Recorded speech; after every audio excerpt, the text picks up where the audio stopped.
Sekaligus akan menceritakan berbagai macam kelebihan-kelebihan orang melaksanakan ibadah, terutama melaksanakan sholat di Masjidil Haram Makkah Al-Mukarramah, yang dalam kesempatan ini akan dipaparkan langsung oleh Akhina Fillah Al-Ustaz Saiful Bahrudin Nasir SKH As-Sawlati. Falyatafaddal mashkurah. Bismillah, alhamdulillah. Kaum muslimin muslimat, bahwa kita sekarang di sore hari di depan Masjidil Haram, kita lihat ribuan umat manusia yang sedang melaksanakan sholat asar secara berjamaah, kemudian disambut dengan sholat jenazah, yang mana Allah Subhanahu wa Ta'ala memberikan fadilah kemuliaan di negara ini, khususnya di kampung Makkah Al-Mukarramah. Di salah satu hadis baginda Rasulullah SAW menjelaskan terhadap betapa pentingnya kelebihan sholat di Masjidil Haram, yang mana Rasulullah SAW memaparkan terhadap kita, man sholat fil Masjidil Haram khairum min mi'ati alfin. Siapa yang sholat di Masjidil Haram, maka itu lebih bagus daripada sholat 100.000 kali di masjid yang lain. Kalau di Masjid Nabawi khairun min alfi, itu lebih bagus daripada 1000 kali. Nah, sekarang di depan kita baru saja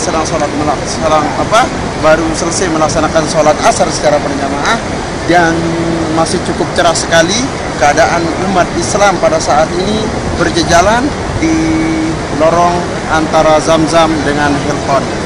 Dan sekarang kita akan beranjak menuju Hotel Zamzam. Hotel Zamzam berpapasan langsung di depan Masjidil Haram. Di sini kelihatan sekali menara Zamzam yang paling besar. Jam yang sangat besar dan panjang. Menurut ahli pakar mengatakan jam yang terbesar di dunia. Ya Ustaz, dalam kesempatan ini mungkin di antara sekian ribu umat Islam yang berkunjung di Masjidil Haram Makkah Al-Mukarramah terkagum-kagum setelah melihat besar tinggi menjulang tower Zamzam yang ada di depan Masjidil Haram. Nah, kira-kira berapa tahun sudah proses berdirinya itu tower Zamzam yang di depan Masjidil Haram?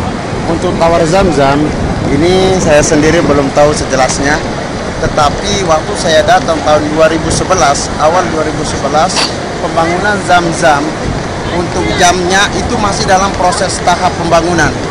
Nah, ini diturunkan atau maksimal pembangunan masjid, istilahnya tower jam yang ada di depan Masjidil Haram ini diturunkan pada tahun 2012 kemarin aja untuk selesai pembangunannya. Awal saya datang di sini tahun 2011 masih kelihatan banyak kayu dan lain sebagainya di situ. Oke Pak Ustaz. Kemudian ini juga ada saya lihat bangunan di belakang Masjidil Haram, samping bangunan Istana Raja Saudi. Kira-kira itu proses pembangunannya kira-kira berapa tahun maksimal baru bisa selesai? Dan bangunan apa saja yang direnovasi di dalam Masjidil Haram tersebut, Ustaz? Untuk alhamdulillah untuk kawasan Masjidil Haram sekarang semakin meningkat, mulai dari sisi pembangunan, dari sisi keindahan dan lain sebagainya. Tapi untuk Istana Raja sendiri, saya sendiri belum pernah melihat renovasi yang sekarang maupun yang kemarin. Karena kedatangan kita bersama jamaah ini sudah kita temukan seperti ini. Tetapi untuk di sekitar Masjidil Haram, baik untuk Jabal Umar, Jabal Anbiya dan Jabal Ka'bah, ini masih dalam tahap pembangunan. Bahkan hotel-hotel yang di depan, yang di belakang Hilton, Zamzam ini sudah digusur semuanya. Nah, jadi untuk pembangunan di sekitar Masjidil Haram ini kayaknya akan terus menerus. Dan kita perkirakan 5 tahun ke depan ini belum maksimal.